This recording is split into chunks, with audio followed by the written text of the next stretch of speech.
Some people have their ways.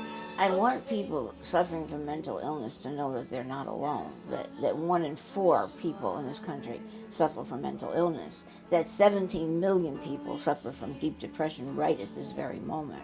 And so I want to try to erase the stigma of that and to let them know that there's light at the end of the tunnel, and I hope that I'm a living example of that.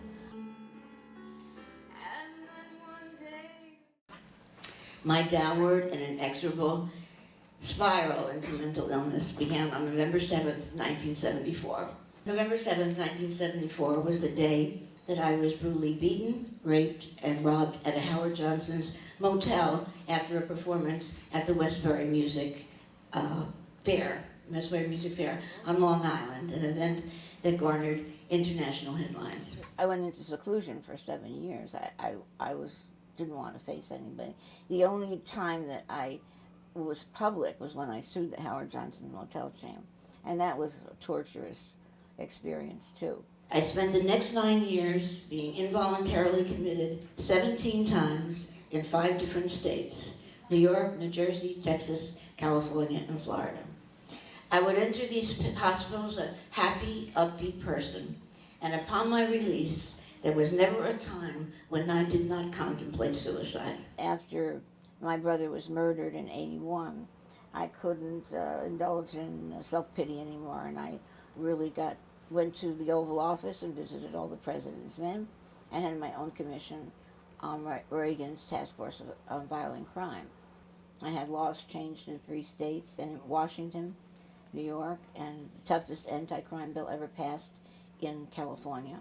One thing that I want to do with Mental Health America is to establish a hotline in Washington, D.C., with people trained in each specific area of mental health, whether it's depression or drug abuse or domestic abuse or whatever, that they can go to and call and try to have a telethon to raise the funds necessary for such a major project, which it would be.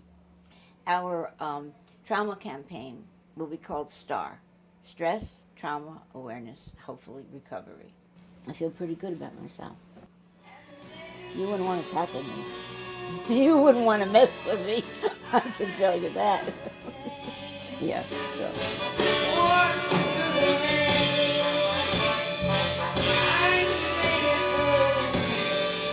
And so, can you...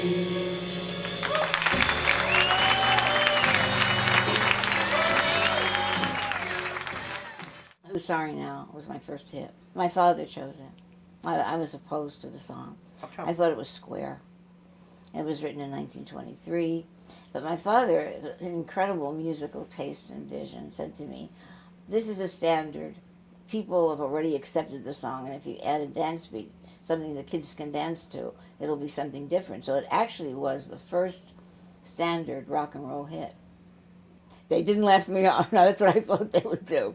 You remember that? I said to my dad, the kids on it's so square. The kids on American Bandstand will laugh me right off the show. And he said, the only way you'll ever get on Bandstand, honey, is if you sit on top of the TV set.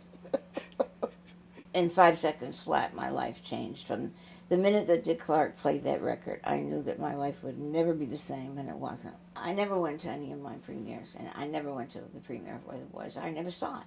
It was the granddaddy of all the beach movies, yeah. I didn't see the movie. It came out in 61. I saw it in 81. Joe Pasternak, he was a producer, and he had discovered Deanna Durbin, Judy Garland, Katherine Grayson, Jane Powell, Elizabeth Taylor. He said to my dad, I know a star when I see one, and my dad said, a star my ass.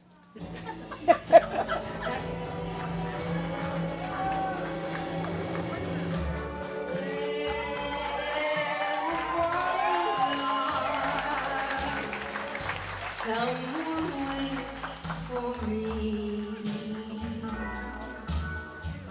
a smiling face, a warm embrace, 2 arms to hold me tenderly.